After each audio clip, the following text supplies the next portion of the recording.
Do you know washing an alien girl's armor is basically a marriage proposal? It all started in the woods. I was just a normal guy, doing normal things, like chopping firewood, scaring off raccoons that thought my food storage was a free buffet, and trying not to die of boredom. The last thing I expected was to nearly get brained by a suit of glowing alien armor falling out of the sky. No, really. It came crashing through the tree-line with this huge boom, shaking birds out of their nests and leaving a smoking crater where my vegetable patch used to be. I thought it was a meteor. Then it moved. The armor unfolded, joints hissing with some kind of luminous steam. And inside, was her. An alien girl. Now, I know what you're picturing: bug eyes, slime tentacles, something that smells like 3-day-old shrimp. Nope. She looked like some kind of space princess who had just stepped out of a heavy metal album cover. Tall, silver hair spilling down her back, sharp, glowing eyes, and armor that looked like it had been carved from starlight. The kind of presence that made you forget how to breathe. She staggered, clutching her chest. The armor hissed again and collapsed in on itself, like it was shrinking down to a bracelet around her wrist. And then she promptly fainted in my cabbage patch. Well, I muttered, dropping my axe, guess salad's cancelled tonight. By the time I dragged her inside, she was already stirring. She blinked awake on my couch, taking in my humble one-room cabin with all the suspicion of a queen inspecting a rat's nest. "Where am I?" she demanded, voice like a blade. "My house," I said. "You fell out of the sky and killed my vegetables." "You're welcome, by the way." Her eyes narrowed. "You dare speak so casually to a daughter of the Seraph Dominion?" I raised a brow. "You're in my living room. And bleeding on my rug. Royal or not, you still owe me a cabbage." That seemed to short-circuit her brain for a second.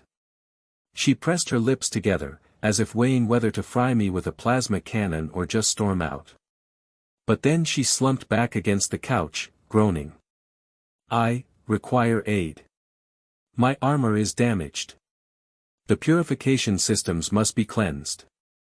If not, infection will spread." I blinked.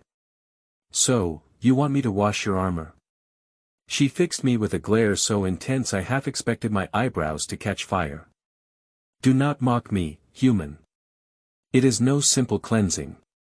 It is a sacred task. Only the most trusted are permitted to touch a warrior's armor." "Right," I said slowly. "So, soap and water, then." She hissed through her teeth. "If you must put it so crudely." "Yes." I shrugged. "Sure. I'll scrub it." Her reaction was dramatic. She bolted upright, eyes wide, cheeks glowing faintly blue. "You would?" Without hesitation. I scratched the back of my neck. "I mean, yeah.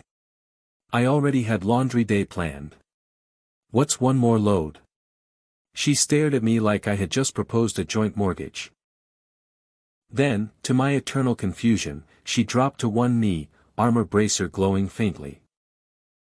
"By the ancient codes of Seraph," she said solemnly, "I accept your proposal." "Wait. What?" She pressed her fist to her chest. "You have offered to cleanse my armor. You have pledged to guard my honor with your own hands. This is the rite of binding. The covenant of battle and blood. You are now my betrothed." I blinked. Once. Twice. Then nearly choked on my own spit. Betrothed? And that's when I learned something very important. Turns out, washing an alien girl's armor is basically a marriage proposal. "Betrothed," she repeated, dead serious. Meanwhile, my brain was doing cartwheels. I had agreed to laundry. That was it. Laundry. How did that equal marriage in her book? "Whoa, whoa, whoa," I said, waving my hands like I could fan away the insanity. "I think there's been a translation error. Where I'm from, washing clothes doesn't make us soulmates. It just means your stuff stinks and I'm nice enough to help." Her eyes narrowed, glowing faintly like neon swords. Do you dishonor your vow so soon? Vow? I squeaked. Lady, I didn't vow anything. I offered you soap and a wash bucket. She stood, looming over me, and suddenly my cozy cabin felt like a courtroom where I was on trial for high treason. In the Sereth Dominion, she said, her voice dropping into ceremonial tones, to cleanse another's armor is to cleanse their soul. To take responsibility for their battles, their burdens, their scars. It is an eternal binding. I stared at her. So it's literally holy laundry. Her jaw clenched. You mock the sacred rite? Yes. I said. Then quickly corrected, I mean, no. I mean, look, we clearly have very different definitions of the word scrub. Where I come from, marriage involves rings, paperwork, maybe a cake if you're lucky. Not Windex and elbow grease. Her expression didn't budge. You accepted. The covenant is sealed. You are mine now. I nearly fell over. Yours? Before I could argue further, the air outside shook with a low hum. Through the window, light streaked across the sky, not meteors this time, but ships. Sleek, angular, alien. They descended with eerie precision, landing in a neat arc around my cabin. Oh, great, I muttered. Company. The princess straightened, all regal fire again, and marched out the door like she owned the place. I scrambled after her, praying the raccoons hadn't left embarrassing trash out front. The ship's ramps hissed open, and out marched squads of alien warriors, towering figures in ornate armor that glowed with the same starfire as hers. Their leader stepped forward, helmet under his arm, his face sharp and proud. Princess Kalira, he barked. We tracked your beacon. You are unharmed. I am well, she replied. Then, with all the casual authority of announcing the weather, she added, also, I am betrothed. Every single alien soldier froze. The leader's eyes bulged. Betrothed? To whom? She turned, pointed at me, and said the two most dangerous words of my life. To him. 100 alien helmets swiveled in unison to stare at me.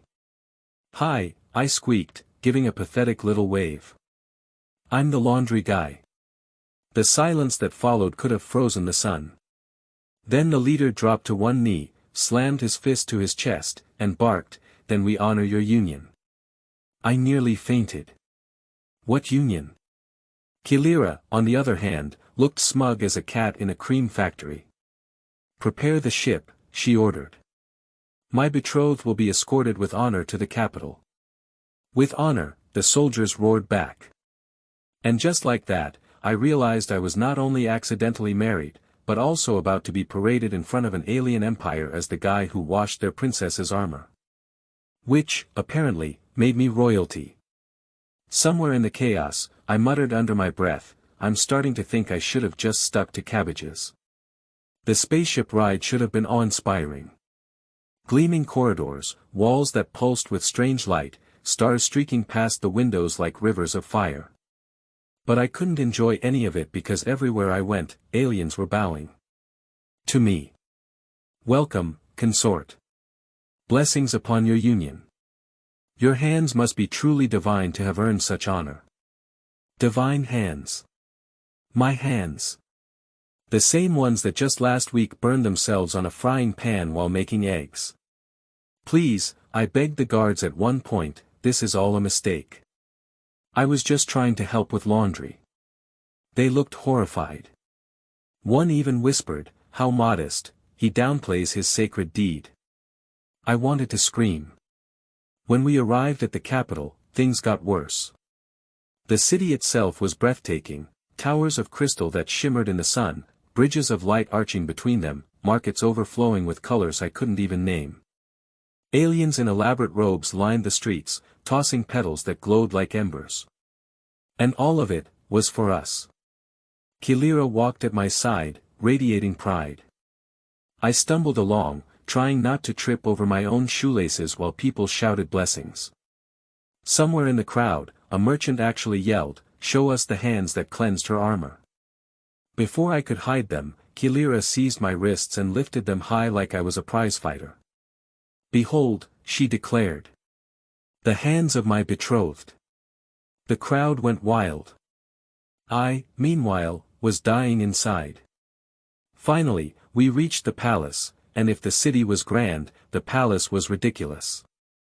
Columns taller than skyscrapers, doors so massive it took 10 guards to push them open, and a throne room so shiny I was afraid to breathe in case I smudged it. Sitting on the throne was the king, Kilira's father. Big guy. Silver crown, robes that shimmered like starlight, eyes sharp enough to cut steel. He looked at me the way a drill sergeant looks at a recruit who just showed up in clown shoes. "So," he boomed, "this is the human who washed my daughter's armor." Every noble in the hall gasped. The word "human" dripped from his tongue like it was synonymous with cockroach. Hi," I said, giving a weak wave.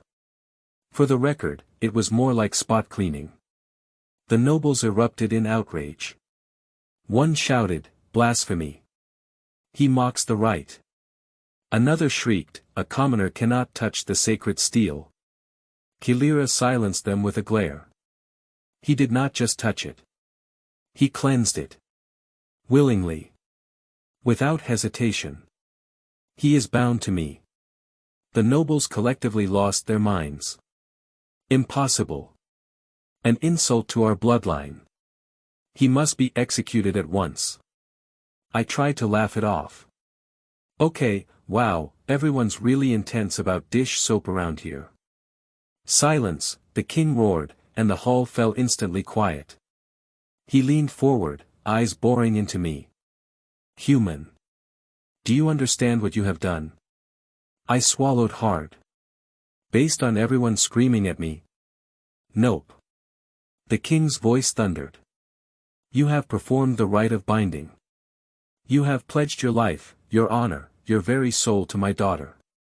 Among our people, this is no small act. It is marriage, sealed in spirit." The room buzzed like a hive. My stomach dropped. Wait, I stammered. I thought I was just being polite. She asked me to clean her armor, and I said yes. That's all. The king's eyes narrowed. "You claim ignorance of our ways?" "Yes." I shouted, maybe too quickly. "I'm ignorant, clueless, oblivious, you name it. Where I come from, washing clothes doesn't equal eternal matrimony." The nobles snickered, muttered insults, liar, beast, unworthy. Kilira stepped forward, chin high, voice cold as steel. "He speaks truth. He is untrained in our customs. Yet, he did it anyway. That is what makes it sacred. He chose, without knowing, and still chose rightly." The hall went silent again. Her words cut through like a blade. The king's face softened, but only slightly. He leaned back in his throne. "Very well. Then let us see if this human is truly worthy of the bond he has made." My stomach dropped even further. "You're gonna test me, aren't you?" The king's lips curled. "Oh yes. And the test will decide if you remain my daughter's consort, or die a fool." I groaned. I knew I should have stayed with the cabbages. The king didn't waste time. He slammed his staff against the throne, and the floor beneath me rumbled. A circle of light spread out, and suddenly I was standing in what looked like a cross between an arena and a cosmic talent show. Nobles filled the balconies, chanting, gossiping, betting on how fast I'd die. Kilira stood to the side, watching with arms folded, her face a storm of worry and pride. The king's voice boomed, "If you wish to claim my daughter, human, you must prove yourself in the trials of worth." I raised a hand. Question. "What if I don't wish to claim your daughter?" Kilira's eyes narrowed, and I immediately backpedaled. "Not that she's not great. She's amazing. Gorgeous, terrifying, 10 out of 10 warrior princess material. I just mean. I didn't plan on this, you know. The king ignored me. 3 trials. Survive them, and you may stand at her side. Fail, and you will be vaporized. Oh, good, I muttered. At least the options are clear. The floor split open, and out crawled a monster. Huge, tusked, with glowing eyes and drool that hissed when it hit the floor. It roared, shaking the arena. I didn't even have a weapon. Just my 2 burned-out laundry hands. The crowd chanted, "Tear him apart. Tear him apart." I looked at the beast, then at the nobles, then back at the beast. And something in me snapped. "Sit!" I shouted. The monster froze. Its head tilted. Then, it sat. Dead silence. I blinked. Wait. That worked? Kilira's jaw dropped. The nobles went wild, half of them furious, the other half screaming in disbelief. Turns out, the monster was basically a giant alien war dog. And apparently, no one had ever just told it what to do before. I scratched its head. Good boy. You're slobbery, but good boy. The beast wagged its tail and promptly licked me, covering me in acidic drool that burned holes in my shirt. Okay, less good boy. I yelped, dancing back. But the trial was over. The king's eyes narrowed. Begin the second. A banquet table materialized, covered in steaming alien dishes. Purple flames licked from some plates, others oozed strange slime, and one was literally crawling across the table trying to escape. The announcer boomed, "He must consume the sacred feast. To eat is to honor our people." I sat down, staring at the spread. The nobles leaned forward eagerly, whispering about how no human body could handle the toxins. Kilira looked pale. Well, I muttered, I've eaten gas station sushi before. How bad can it be? I grabbed the nearest glowing dish and took a bite. It was spicy. Like, nuclear spicy. My eyes watered instantly. The crowd gasped, waiting for me to keel over. Instead, I coughed, slammed my fist on the table, and shouted, "Tastes like my Uncle Dave's chili." The nobles stared in horror as I plowed through dish after dish, sweating bullets, crying, hiccuping, but refusing to stop. Years of terrible human junk food had prepared me for this moment. By the end, my tongue was numb, my stomach was plotting rebellion, and I was 90% sure I'd regret this in the bathroom later. But I was alive. The announcer declared, "He has completed the feast." The nobles exploded again. Kilira actually cracked a smile. The king's expression tightened. The final trial. A warrior stepped forward, carrying a massive sword that glowed with shifting light. The king's voice thundered, "The final test is simple. Place your hand upon the blade of truth. If your bond is false, it will cut you. If it is true, it will spare you." I froze. Wait. Hold on. You're telling me this whole marriage thing can be solved by a glowing space sword that works like a lie detector? And we skipped straight to monster fights and food poisoning before this? No one laughed. I sighed. Fine. Let's get this over with. I placed my hand on the blade. It hummed. Heat seared my palm. My heart pounded. The nobles leaned forward, eager to see me shredded. Kilira's fists clenched. Then, the blade pulsed blue. Cool. Gentle. It did not cut. The announcer's voice cracked in shock, "The bond is true." The hall erupted. Some screamed outrage. Others stared in stunned awe. The king rose, his booming laugh shaking the chamber. "It is done. The human has passed the trials. He is worthy." Kilira rushed to my side, eyes shining.